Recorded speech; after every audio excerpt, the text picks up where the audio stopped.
Hey there, guys. We're going to be previewing another fight from the JP server. We got the two-headed dragon extreme on global, which means the next extreme trial to come to global is going to be extreme of the white dragon, or scorn of the white dragon extreme. The next trial technically should be Tonberry, but the next extreme trial is the white dragon. So we're going to preview it, and we're going to go for just the super quick and easy way to do this with Tifa. When it comes to global, I'll be doing multiple clears, including budget runs, including slow clears that don't involve a one-shot. But for the preview, we're going to go and show the quickest and easiest way to get in here and all mission this with super low effort.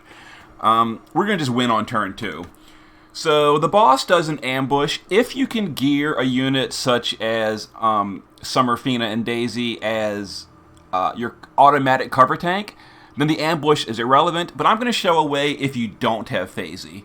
The way you can survive the ambush is with either Guts or 300% Dark Resist.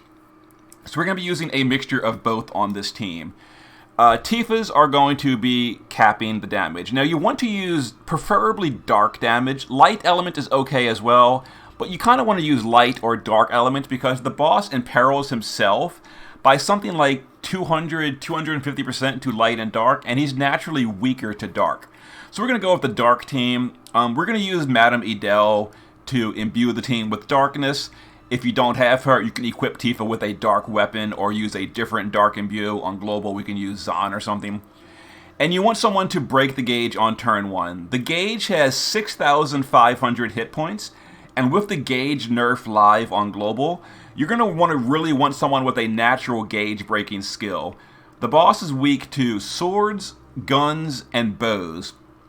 So we're going to use Gabranth and Furion because of their gauge break skill, and Adele is going to chip in on turn 1 as well.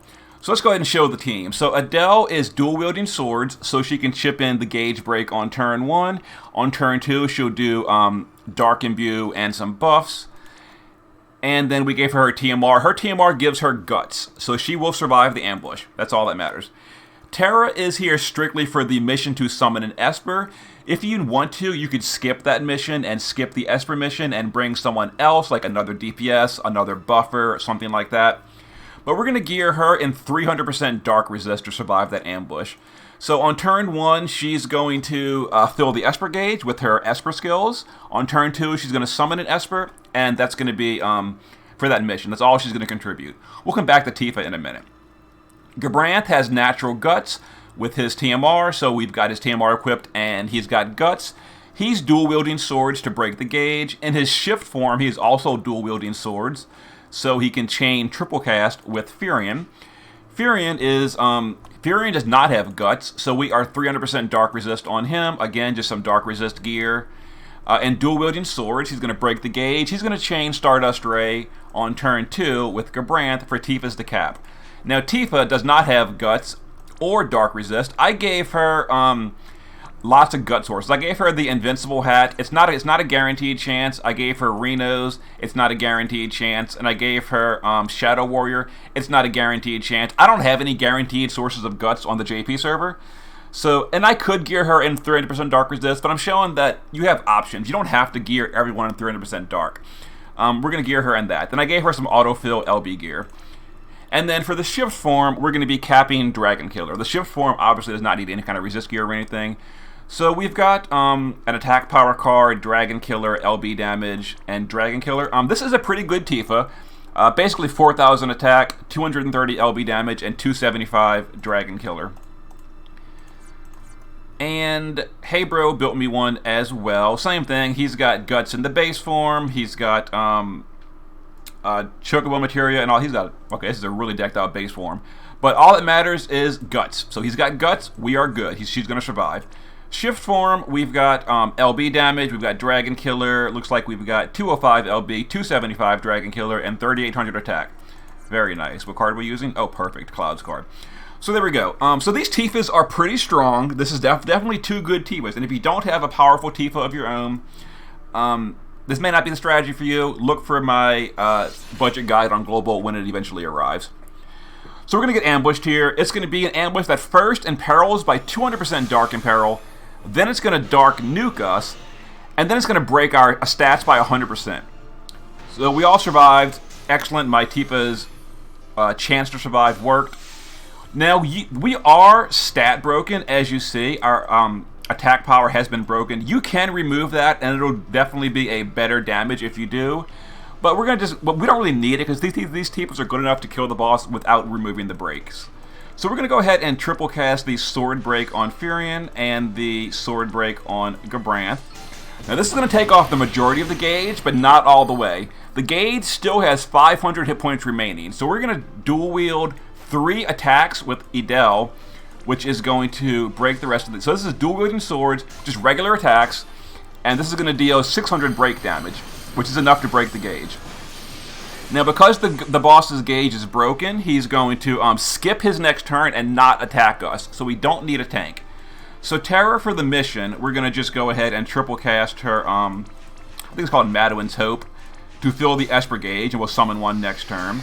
And Tifas are going to shift and just use their Magnus. We don't want to imbue water because the boss is naturally weak to dark. Okay.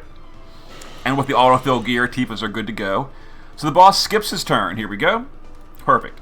So we're going to use Terra to summon an Esper mission done.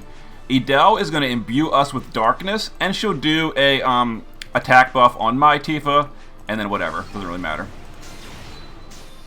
Alright, we're going to cap with both the Tifas, and we're going to go ahead and shift Gabranth so he can triple cast here. And we're going to triple cast Stardust Ray with Furion, who will triple cast Stardust Ray. Wait for this to finish.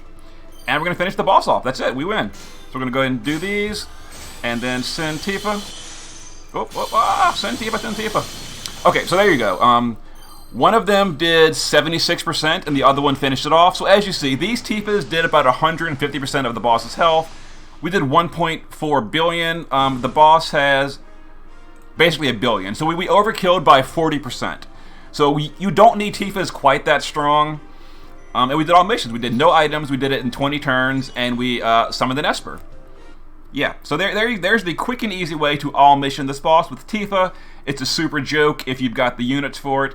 If your Tifa is not that good, you know, I'll be doing slower clears on Global with more budget runs, etc., etc. But if you have all the pieces for the super easy OTK all mission clear, there it is. And again, you could drop you could drop Terra and bring Phasey and not have to worry about the ambush. Gear Phasey in 300% dark resist, and then she's immune to it. Gear her in a lot of automatic Esper fill, so it fills the Esper gauge on turn 1, you know, by default, and there you go. And that'll get you the Esper mission as well. You can swap out Terra. So there it is. I will see you guys later.